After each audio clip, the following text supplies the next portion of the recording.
Hello, this is Shankar Reddy, lecturer in political science from Government Junior College for Girls, Maredpalli, Sikandrabad. ఈరోజు మనం 2వ సంవత్సరం సివిక్స్లో first చాప్టర్ని discuss చేయబోతున్నాము. భారత రాజ్యాంగము చారిత్రక నేపథ్యం. సివిక్స్ సెకండ్ ఇయర్లో ఫస్ట్ యూనిట్ భారత రాజ్యాంగం చారిత్రక నేపథ్యం.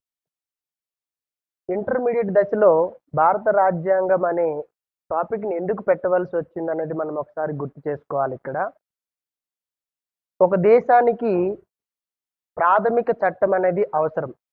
ప్రతి దేశంలో ఉన్నతమైన ఒక చట్టం ఉంటుంది, అదే రాజ్యాంగ చట్టం. ఆ రాజ్యాంగ చట్టానికి లోబడే మొత్తం దేశ పరిపాలన జరుగుతుంది.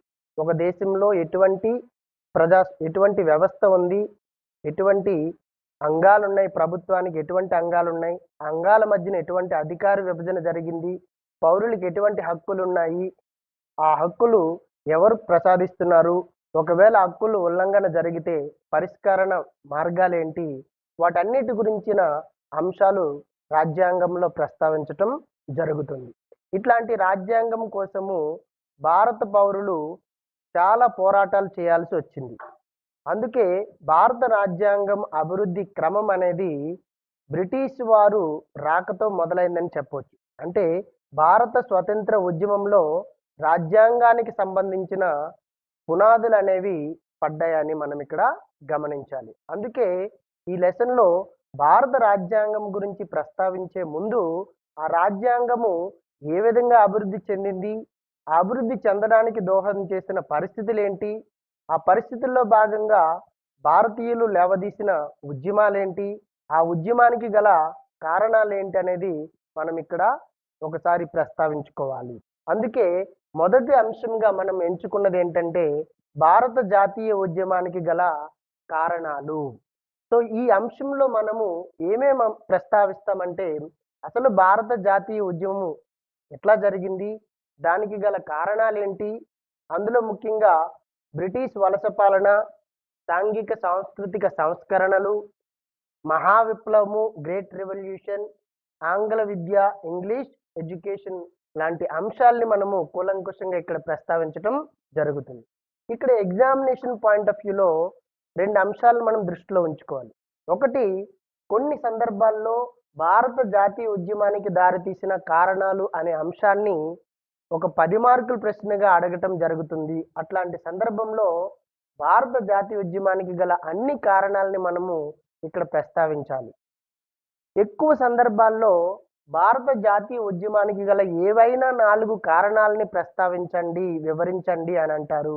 అప్పుడు మనము ఏవైనా 4 ముఖ్యమైన కారణాలను మనం ప్రస్తావిస్తే 5 మార్కుల ప్రశ్నగా సరిపోతుంది.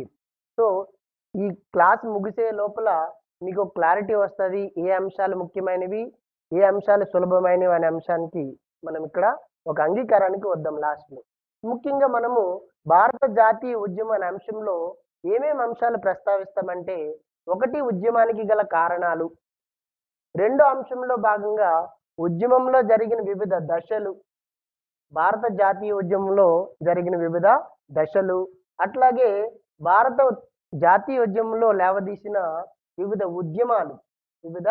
ఉద్యమాలు, ఈ 3 అంశాలని మనం కవర్ చేస్తాం.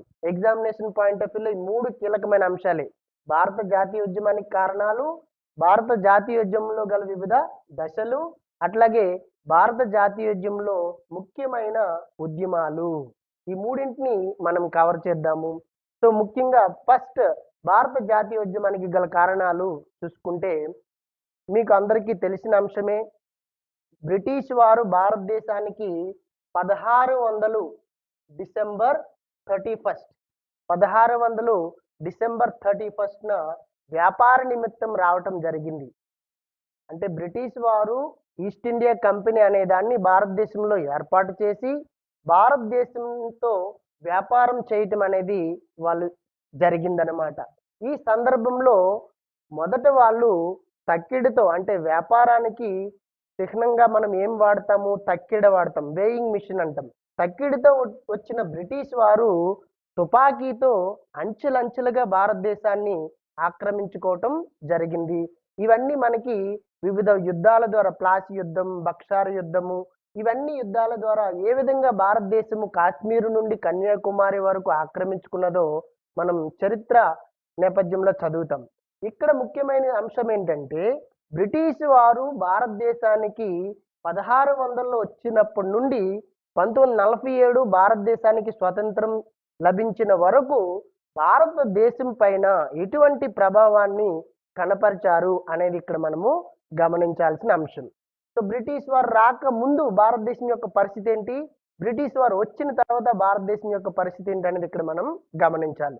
బ్రిటిష్ వారు భారతదేశానికి ఎందుకు వచ్చారు? బ్రిటిష్ వారు రాకముందు భారతదేశం సిరి సంపదలతో తొలతూగటం అనేది జరుగుతుంది. అంటే భారతదేశం ఇక్కడ సెల్ఫ్ సఫిషియెంట్ గా ఉంటుంది, సెల్ఫ్ రిలయన్స్ గా ఉందన్నమాట ఆ టైంలో. అందుకోసమనే బ్రిటిష్ వారు భారతదేశంతో వ్యాపారానికి ఆకర్షితులవటం జరిగిందన్నమాట. ఈ సందర్భంలో మనం గమనించాల్సింది ఏంటంటే ఆర్థికంగా మనము విదేశాలకి మన వనరుల్ని మన వస్తువుల్ని ఎగుమతి చేసే దశలో ఉండేవాళ్ళం అనేది గమనించాలి. ఆ బ్రిటిష్ వారు రాకతో మన ఆర్థిక వ్యవస్థ చిన్నాభిన్నం అయిపోయింది అనేది గమనించాల్సిన అంశము. సో ఈ సందర్భంలో బ్రిటిష్ వారికి వ్యతిరేకంగా, బ్రిటిష్ వారి దమన పాలనకు, క్రూర పాలనకు వ్యతిరేకంగా భారతీయులు ఉద్యమం లేవదీయటం జరిగింది. అటువంటి ఉద్యమాన్నే భారత స్వతంత్ర ఉద్యమం అని అంటాము. సాధారణంగా భారత స్వతంత్ర ఉద్యమం అనేది 1857 సిపాయిల తిరుగుబాటుతో మొదలైందని అంటాం. అంటే భారత జాతీయ ఉద్యమం 1857 సిపాయిల తిరుగుబాటుతో మొదలైంది అని అంటాం. సో కానీ ఈ సిపాయిలు ఇది ఎక్కువ మంది అంగీకరించటం లేదు. భారత జాతీయ ఉద్యమం మొదలైంది 1857 సిపాయిల తిరుగుబాటుతో అని చారిత్రక వేత్తలు అంగీకరించటం లేదు. కారణం ఏంటంటే 1857 సిపాయిల తిరుగుబాటుకి భారతదేశం యావత్తు అంగీకారం లేదు. దానికి కీలకమైన నాయకత్వ బాధ్యతలు, ఉమ్మడి నాయకత్వ బాధ్యతలు నిర్వహించే వారెవరు లేరు. అన్ని వర్గాల ప్రజలు ఇందులో పాల్గొనటం జరగలేదు. కాబట్టి ఆర్సి మజుందార్ లాంటి చారిత్రక వేత్తలు ఎవరైనా ఆర్సి మజుందార్ అనే ప్రముఖ చరిత్రకారుడు 1857ని భారత జాతీయ ఉద్యమం ప్రారంభంగా అంగీకరించటం లేదు. ఎందుకంటే ఈ కారణాలు చెప్పుకోవచ్చు అన్నమాట. అయితే అసలైన జాతీయోద్యమం ఎప్పటి నుంచి మొదలైందని చెప్తారు? 1885 నుండి 1947 వరకు. అంటే భారత జాతీయోద్యమం అసలైన ప్రారంభం ఎప్పుడు జరిగిందంటే 1885 భారత జాతీయ కాంగ్రెస్ ఏర్పాటుతో. 1885 భారత జాతీయ కాంగ్రెస్ ఏర్పాటుతో భారత జాతీయ ఉద్యమం ప్రారంభమై భారతదేశం స్వతంత్రం సిద్ధించే వరకు 1947 వరకు ఇది కొనసాగిందని ఎవరు చెప్పారు? RC Majumdar, Ramesh Chandra Majumdar. 1885 to 1947. So ఈ కాలంలో బ్రిటిష్ వారి యొక్క వలస పాలనకు వ్యతిరేకంగా భారతీయులు ఉద్యమం చేయటం జరిగింది. అదే జాతీయ ఉద్యమం. ఈ ఉద్యమానికి పలు కారణాలు ఉన్నాయి. ఇందులో ఫస్ట్ కారణంగా మనం ఏం చెప్తాము? బ్రిటిష్ వలస పాలన అంటాం. బ్రిటిష్ వలస పాలన. రెండోదిగా సాంఘిక సాంస్కృతిక సంస్కరణలు, అట్లాగే మహా విప్లవం లేదా గొప్ప విప్లవం, గ్రేట్ రివోల్ట్ అంటారు.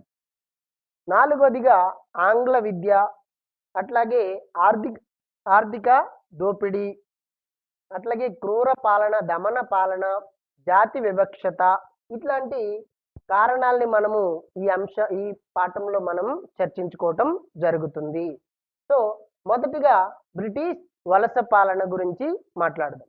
బ్రిటిష్ వలస పాలన అనేసరికి మీకు ముందే చెప్పుకున్నట్టు బ్రిటిష్ వారు భారతదేశానికి వ్యాపార నిమిత్తం వచ్చి భారతదేశాన్ని అంచెలంచెలుగా ఆక్రమించుకొని తమ పరిపాలనని భారతదేశంలో ఏర్పాటు చేయటం జరిగింది.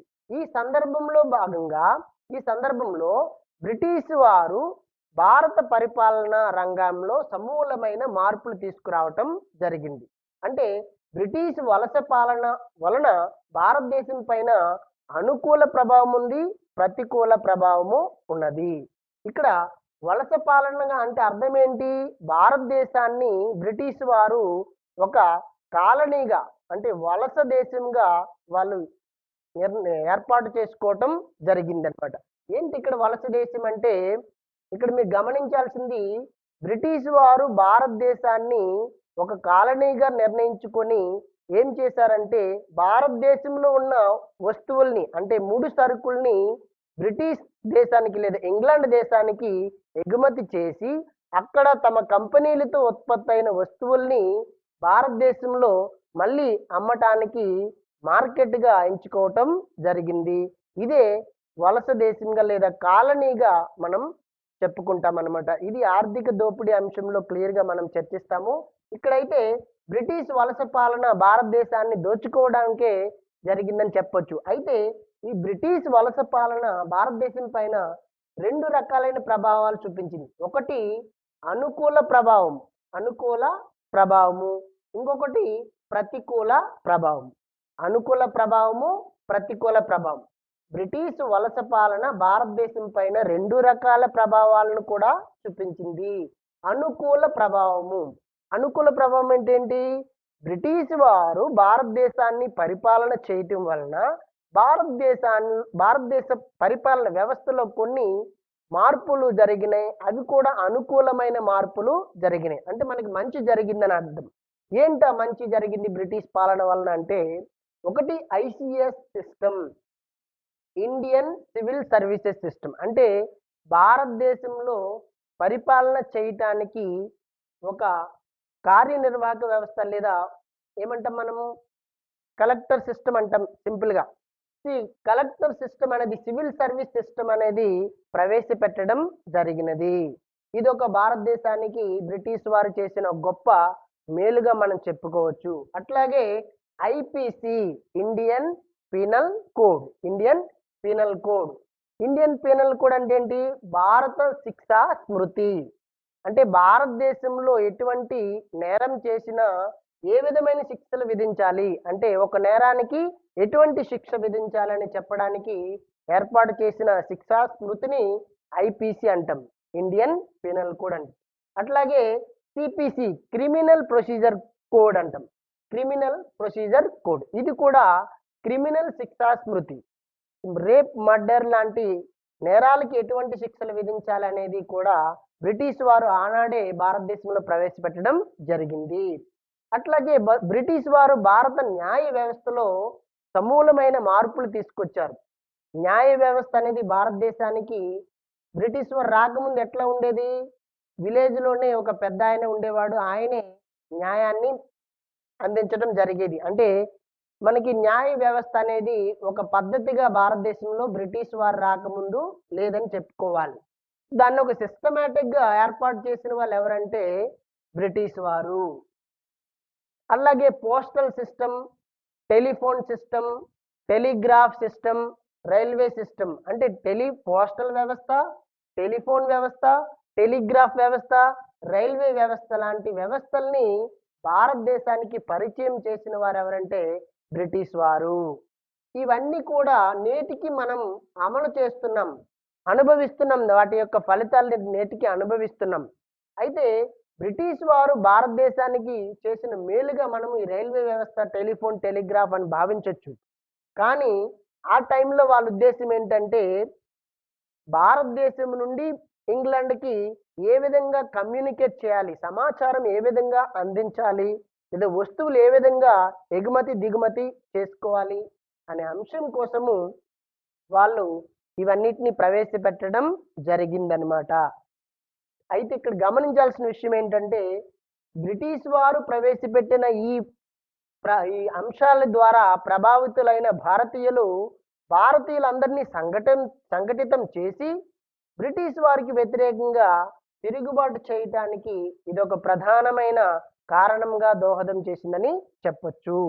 అట్లాగే బ్రిటిష్ వలస పాలన వలన ఈ అనుకూల ప్రభావంతో పాటు కొన్ని ప్రతికూల ప్రభావాలు కూడా ఉన్నాయి. అవేంటంటే బ్రిటిష్ వారు భారతదేశ ఆర్థిక వ్యవస్థని దోపిడీ చేశారు. సో భారత ఆర్థిక వ్యవస్థ బ్రిటిష్ వారు రాకముందు ఎట్లా ఉండేది? సిరి సంపదలతో తులుతూగేదనమాట. అంటే మనం న్యాచురల్ రిసోర్సెస్, సహజ వనరులు అనేవి చాలా సమృద్ధిగా ఉండేవి. బ్రిటిష్ వారు వీటన్నిటిని దోపిడీ చేసుకొని భారతదేశం నుండి ఇంగ్లాండ్‌కి ఎగుమతి చేసుకొని, అక్కడ ఉత్పత్తి అయిన వస్తువుల్ని మళ్ళీ భారతదేశంలోనే అమ్మటం అనేది జరిగింది. సో ఇది భారతదేశ ఆర్థిక వ్యవస్థకి బ్రిటిష్ వారి వలన కలిగిన ప్రభావం అని చెప్పొచ్చు. ప్రతికూల ప్రభావం. అట్లాగే వాళ్ళు భారతదేశంలో క్రూరమైన పాలనని ఇంట్రడ్యూస్ చేశారన్నమాట. పరిచయం చేశారు. ఎటువంటి క్రూర పాలన అంటే మనకు తెలుసు, రౌలత్ చట్టం లాంటి చట్టాలు చేశారు. వెర్నాక్యులర్ ప్రెస్ యాక్ట్ లాంటి చట్టాలు చేశారు.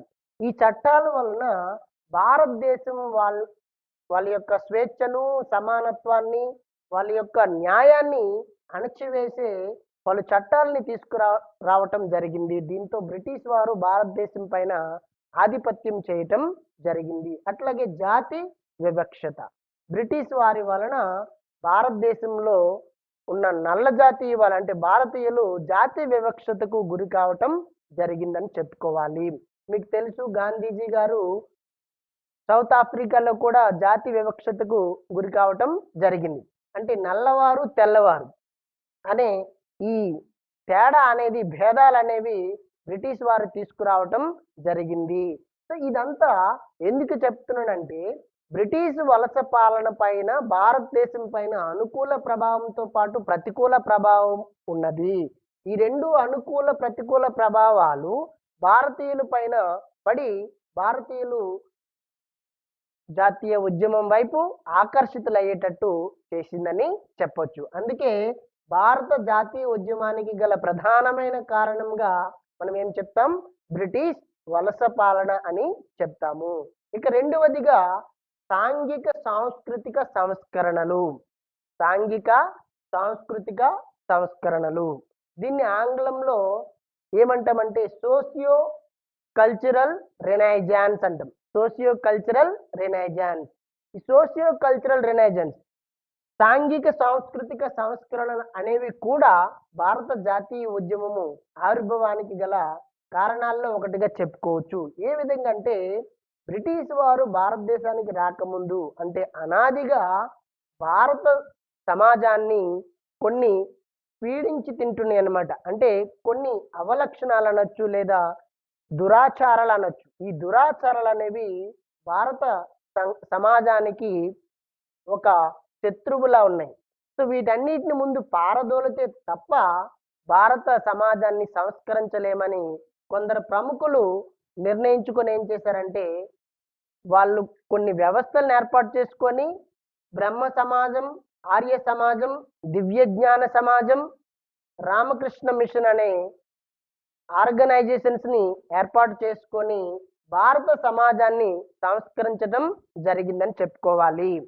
సో ఇక్కడ మనం గమనించాల్సింది ఏంటంటే, భారత సమాజంలో ఉన్న దురాచారాలని రూపుమాపడానికి కొంతమంది ప్రముఖ వ్యక్తులు నడుం బిగించారని చెప్పొచ్చు.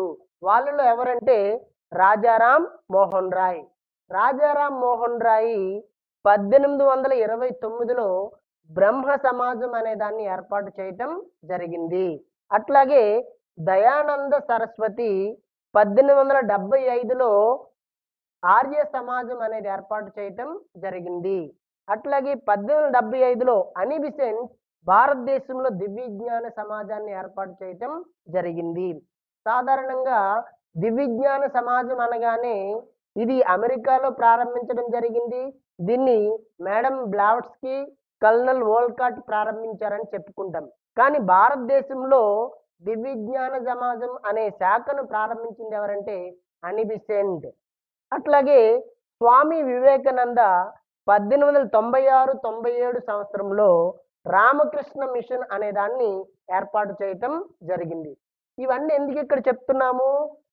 భారత సమాజాన్ని సంస్కరించడానికి వీళ్ళందరూ వివిధ సంఘాలు, సంస్థలు ఏర్పాటు చేసుకొని భారతదేశంలో ఉన్న దురాచారాలని అంటే సతీ సహగమనం, బాల్య వివాహాలు, ఇలాంటి విధవ వివాహాలు, లేదా ఆడవాళ్ళకి విద్యను అందించకపోవటం లాంటి అంశాలని వీళ్ళు వ్యతిరేకించి సమాజాన్ని సంస్కరించడం జరిగింది. సో ఈ సందర్భంలో మనం గమనించాల్సింది సతీ సహగమనం అనేది రాజా రామ్మోహన్ రాయ్ కృషి వలన భారతదేశంలో నిర్మూలించడం జరిగిందనమాట. సతీ సహగమన నిర్మూలన చట్టం అనేది 1829లో విలియం బెంటింగ్ చేయటం అనేది జరిగింది. అది రాజా రామ్మోహన్ రాయ్ కృషి వలనే. సో ఈ విధంగా బ్రహ్మ సమాజం, ఆర్య సమాజం, దివ్యజ్ఞాన సమాజం, రామకృష్ణ మిషన్ అనే సంస్థలు, సంఘాలు ఏం చేశాయంటే భారత సమాజాన్ని సంస్కరించి ప్రజల్లో ఒక నూతన చైతన్యాన్ని తీసుకురావటం జరిగింది. సో వీళ్ళందరూ స్వతహాగా జాతీయ ఉద్యమం వైపు ఆకర్షితులై ఉద్యమ బాట పట్టారని మనం ఇక్కడ గమనించాలి. అందుకే సాంఘిక సాంస్కృతిక సంస్కరణలు కూడా జాతీయ ఉద్యమానికి ఒక కారణంగా మనము చెప్పుకోవచ్చు. అట్లాగే మహా విప్లవం, గ్రేట్ రివోల్ట్ 1857, ఇది కూడా ఒక ప్రముఖమైన కారణంగా మనం చెప్పుకోవచ్చు. భారత జాతీయ ఉద్యమానికి దారితీసిన కారణాల్లో మహా విప్లవం కూడా ఒక ప్రముఖమైన కారణంగా చెప్పుకోవచ్చు. ఎట్లా మహా విప్లవం భారత జాతీయ ఉద్యమానికి ప్రముఖమైన కారణమో మనం ఇప్పుడు గమనించాల్సి ఉంటుంది. మీ అందరికీ తెలిసిందే, బ్రిటిష్ వారికి వ్యతిరేకంగా భారతదేశంలో జరిగిన మొట్టమొదటి చర్యగా ఈ మహా విప్లవం లేదా గొప్ప విప్లవం, గ్రేట్ రివోల్ట్ అని మనము చెప్పుకుంటాము. సో ఎందుకు ఇదంటే 1857లో బ్రిటిష్ వారి పైన భారత సిపాయిలు తిరుగుబాటు చేయటం జరిగినది, మీకు అందరికీ తెలిసిందే. ఈ భారత సిపాయిలు ఎందుకు తిరుగుబాటు చేశారు అనేది ఇక్కడ మనం ఒకసారి గమనించాలి. సో అలా గమనించాలంటే అసలు బ్రిటిష్ సైన్యంలో 2 వర్గాలనే సైనికులు ఉండేవారు. ఒకరేమో బ్రిటిష్ సైనికులు, ఇంకొకరేమో భారత సైనికులు. ఇక్కడ బ్రిటిష్ సైనికుల్ని సోల్జర్స్ అనేవారు, భారత సైనికుల్ని సిపాయిలు అనేవారు. వీళ్ళ మధ్యన వైషమ్యాలు ఉండేవి, భేదాలు ఉండేవి. అంటే జీతభత్యాల్లో భేదాలు ఉన్నాయి, గౌరవ మర్యాదల్లో భేదాలు ఉండేవి. అట్లాగే వాళ్ళు ఉపయోగించిన ఆయుధాల్లో కూడా భారతీయ సిపాయిలకి బ్రిటిష్ సోల్జర్కి మధ్యన చాలా అవధి గ్యాప్ అనేది ఉండేదన్నమాట. అందుకే అవమానానికి, ఆత్మ న్యూనతకు గురైన భారత సిపాయిలు ఏం చేశారంటే వాళ్ళ యొక్క ఉన్నతాధికారులని కాల్చివేయటం జరిగింది. ముఖ్యంగా మీకు తెలిసిందే మంగల్ పాండే 1857 మార్చిలో మంగల్ పాండే అనే ఒక భారత సిపాయి తన ఉన్నత అధికారిని సంహరించడం జరుగుతుంది. ఈ చర్య మిగతా సిపాయిల మధ్యన ఇన్స్పిరేషన్గా తీసుకొని వాళ్ళు బ్రిటిష్ వారి పైన తిరుగుబాటు చేయడానికి ఢిల్లీని ఆక్రమించుకోవడం జరుగుతుంది. మీరట్లో మొదట మే 10 మీరట్లో వాళ్ళు ఉద్యమం లేవదీస్తారు. తర్వాత ఢిల్లీ ఆక్రమించుకుంటారు. బహదూర్ షా 2ని భారత చక్రవర్తిగా సిపాయిలు ప్రకటించడం జరుగుతుంది. అయితే ఈ భారత సిపాయిలకు మద్దతుగా స్వదేశీ సంస్థాన రాజులు ఎవరైతే ఉన్నారో వాళ్ళు కూడా ఈ ఉద్యమంలో పాల్గొనటం జరిగింది. అంటే మహా విప్లవము లేదా గొప్ప విప్లవంలో సిపాయిలతో పాటు స్వదేశీ సంస్థానాలకు చెందిన ఝాన్సీ లక్ష్మీబాయి, తాంతియా తోపే, నానా సాహెబ్, ఎవరెవరు? ఝాన్సీ లక్ష్మీబాయి, తాంతియా తోపే, నానా సాహెబ్ లాంటి ప్రముఖులు కూడా ఈ మహా విప్లవంలో పాలు పంచుకోవటం జరిగింది. అంటే సిపాయిలకి మద్దతుగా వీళ్ళు ఏం చేశారంటే మహా విప్లవంలో పాల్గొనటం జరిగింది. ఎందుకు ఈ స్వదేశీ సంస్థానాలు సిపాయిలకి మద్దతుగా ఈ మహా విప్లవంలో పాల్గొన్నారు అంటే దానికి కూడా కారణం ఉంది. అదే డాక్ట్రిన్ ఆఫ్ ల్యాప్సే. డాక్ట్రిన్ ఆఫ్ ల్యాప్సే అంటే అర్థం ఏంటి? దీన్ని డల్హౌసీ గారు, డల్హౌసీ రాజ్య సంక్రమణ సిద్ధాంతం అంటాం. డల్హౌసీ రాజ్య సంక్రమణ సిద్ధాంతం. ఏంటి రాజ్య సంక్రమణ సిద్ధాంతం?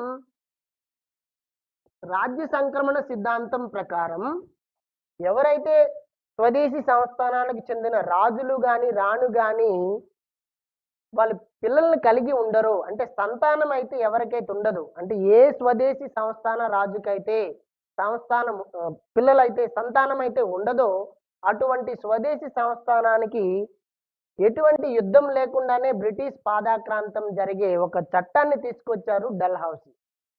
దాన్నే రాజ్య సంక్రమణ సిద్ధాంతం.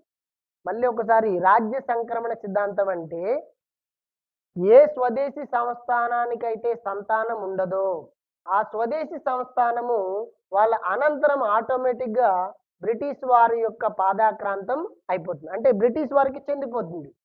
సో ఎప్పుడైతే బ్రిటిష్ వారికి చెందిపోతుందో వాళ్ళు ఇంక తర్వాత ఆ రాజ్యం పైన వాళ్ళకి హక్కులు ఉండవు.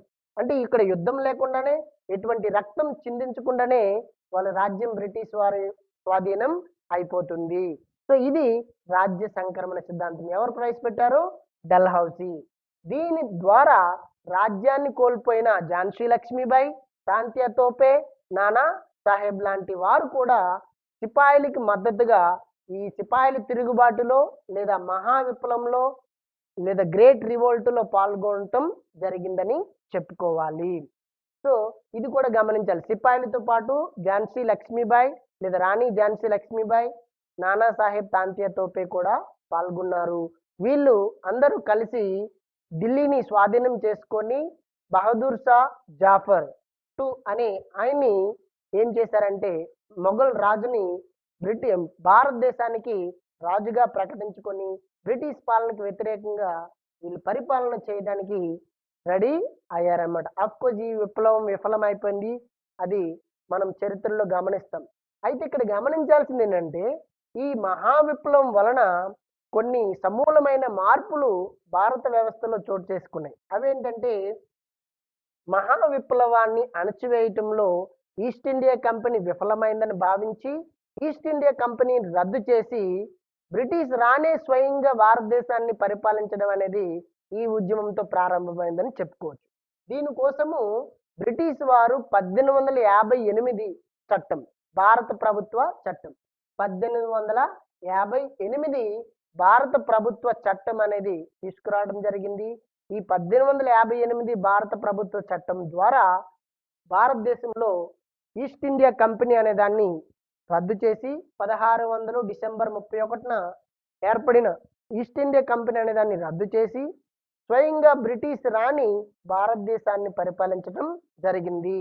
అంతేకాకుండా ఇకపైన భారతీయులకి ఎటువంటి వివక్షత చూపించకుండా అన్ని రంగాల్లో ప్రవేశం కల్పించడానికి బ్రిటిష్ ప్రభుత్వం అంగీకరించటం జరిగింది.